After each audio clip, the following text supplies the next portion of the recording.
Hey everybody, this is Jaime.Phillips with the Johnson Group by EXP here in beautiful Richmond Hill. And right now I'm in the middle of doing an open house, so it's quiet. There's not haven't been a lot of people showing up yet.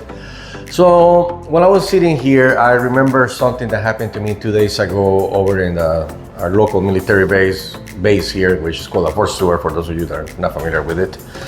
And I work with a lot of military people and young people, obviously by definition, military. Most of them are pretty young.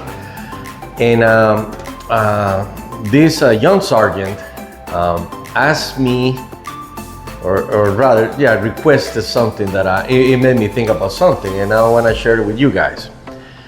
So today I'm not making a video trying to teach you something new. This is more like an opinion piece, okay? So obviously, some of you are gonna disagree. That's fine, it's a free world, right? But let's talk about this real quick. So I asked her if she was interested in buying a house. And what she told me and what she described, I wanted for a house way above her possible budget and realistic budget at that. So she wanted this basically a mansion. And it made me think at the time when she requested this, it was like reality has left the building here, and it's not her fault per se. It's a lot of people don't know. So I want to explain this to her. I'm going to tell you the same thing that I said to her. Listen, you cannot dream that big when it's your first house, okay? You have to stay in reality here. And I use this, that now I want to use it as a quote forever.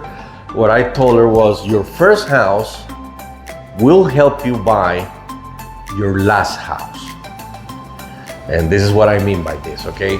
I know we all like to dream big, and the first time that we're gonna buy a house, we get all excited, and I see it all the time with clients.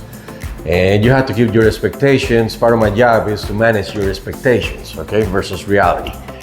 And your first home, unless you were lucky enough to be born with money, most of us are not, your first house cannot be the house of your dreams, okay?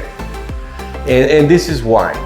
You want the house to work for you, and I said this in a previous video, not you work for the house. So a lot of people get all excited on their first home, and because they got approved for X amount of money, they go and buy a house for that exact price. I'm not gonna for that exact amount of money. So I'm not gonna harp on this because I already talked about this before. But my point on this is, they buy from the beginning what they presume, or assume rather, that is gonna be the house of their dreams. And that is not realistic. I know these numbers that I'm gonna give you, that probably change because it's an opinion piece what I'm giving you, so I haven't researched the numbers, but it used to be that most people will go through 5 houses in their lifetime. I know the economy has changed, so I don't think that number is like that anymore. But the example still applies, right?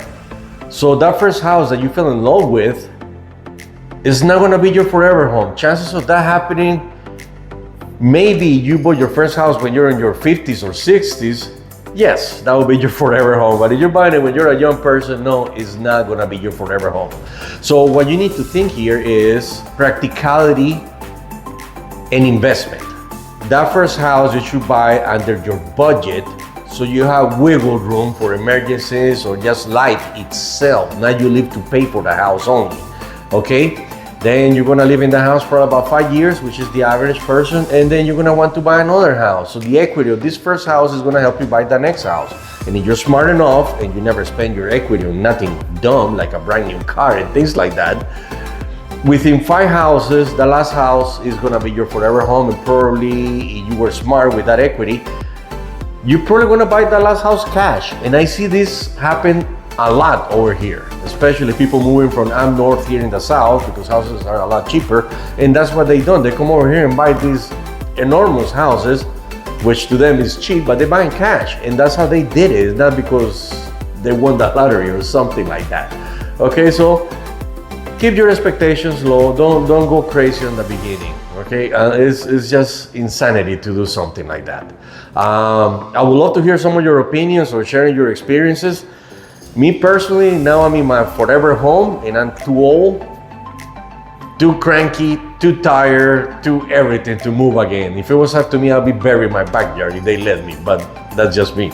But then I'm old, so I'm already at that stage that I went through my 5 houses and ended up buying my last one. So what do you think about that? All right, you all give me your opinions. I would like to hear from realtors too, from everybody, just because at the end this helps everybody. Okay, so you all take care of yourselves, and I would say see you soon, and God bless you all. Bye.